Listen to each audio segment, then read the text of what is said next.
Now that you have learned how you can use the adjoint method to solve systems of linear equations, and if you still haven't, I suggest you checking back the previous video. Today we'll be using the Cramer's rule, which is quite popular to solve systems of linear equations, to solve the same type of question.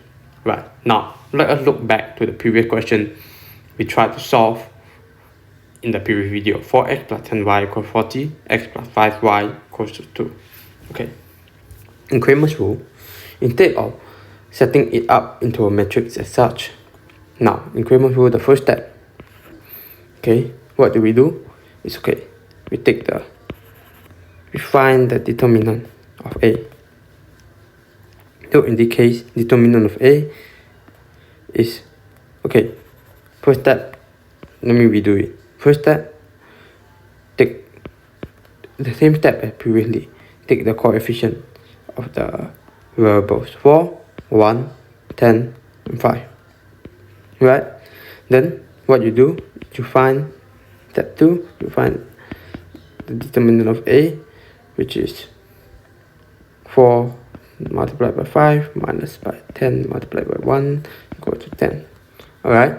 Now, after that, what you do, step 3, also pretty simple.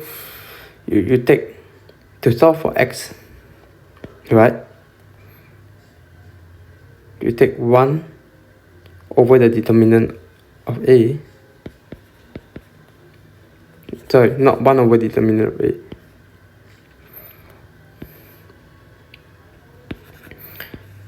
You set up a box like this, divided by the determinant of A, and then inside, okay, let's say the answer, let's say you're trying to solve for x, which is the first variable.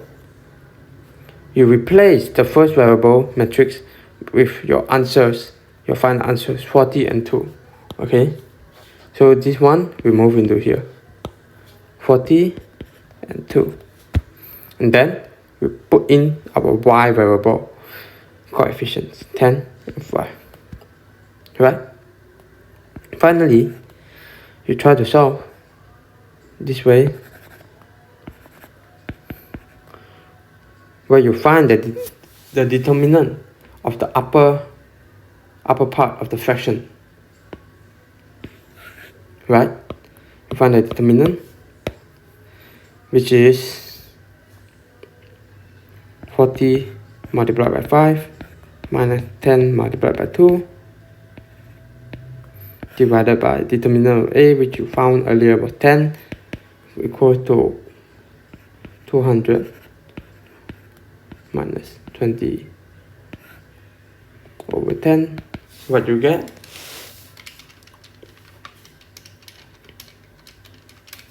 You get 18. And then for y, to solve for y, we do the same thing.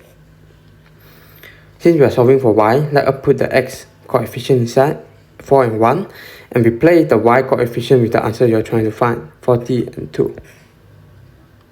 Then we divide it by the determinant of A as well, which is 10. Then we find the determinant of the upper part of the fraction, 4 times 2 minus 40 times 1 divided by 10.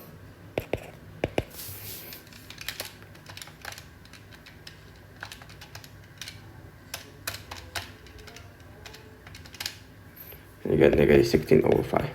And what you will find is that when you replace this into the equation, okay, 4, 18 plus 10, negative 16 over 5, you will get 40, but you get 18 plus 5, negative 16 over 5, you will get 2. And that is how you verify your answers.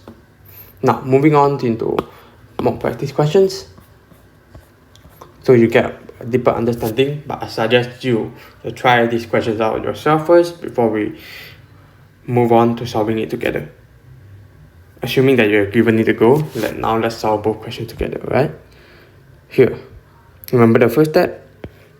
We take out the matrix for the variables. -2 for x, 5 for x, 6 and 1. Alright, now we find determinant of a, which is -2 multiplied by 1 minus 6 multiplied by 5.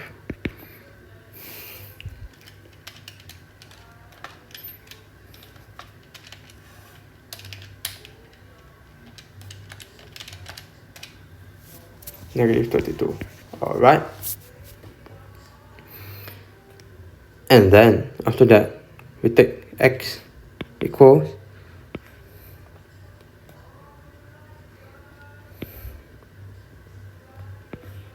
determinant of a at the bottom is -32, and then we try to find, we replace x variable with the answer. We are trying to find 4 and 6, and then we put in y variable. Then you find the determinant of the upper part. You get a 4 1 minus 6 multiplied by 6 divide over 32, and then you will get your answer.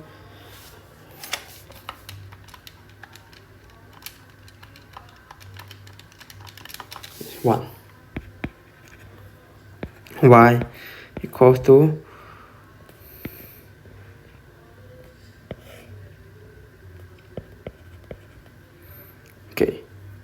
since we are finding for y, let us just input x variable, x coefficients in -2, 5, and then replace y with 4 and 6. 2 minus multiplied by 6 minus 4 multiplied by 5. -32, you get 1 as your final answer. Right. And if you want to verify, you can just input this x and y into the equation, and then you will get. If it's correct, it aligns, then you're probably already correct. Now, moving on to question 10. What we do, okay, first step, as always, take the coefficient of the first variable of the matrix, -6, 5, 4, and -2. And then we find the determinant of A, which is -6 multiplied -2 minus 4 multiplied by 5. What do we get? Input it into your calculator and you will get -8. Alright, now for x, not for x, for A.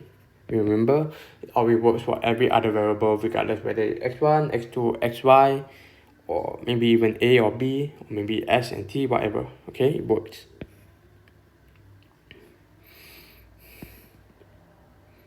We do this little box thing and divide by -8, and then since we are finding for A, we replace A with the answer 3, -7, and put in B for -2. You find the determinant of the upper part with 3 multiplied -2 minus 4 multiplied -7, and we divide by -8. And your answer will be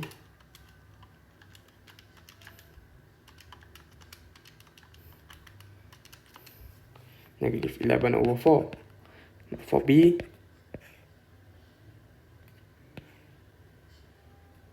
always divide -8, which is the determinant of A, and you find B.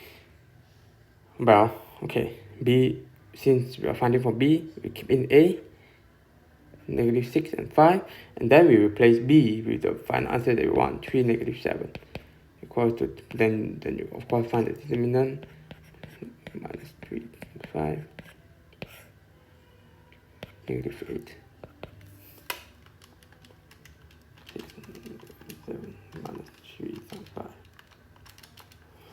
-27/8, and just to verify, and always make sure that you do verify, guys. So we take -6a, -11/4 plus 4, -27/8.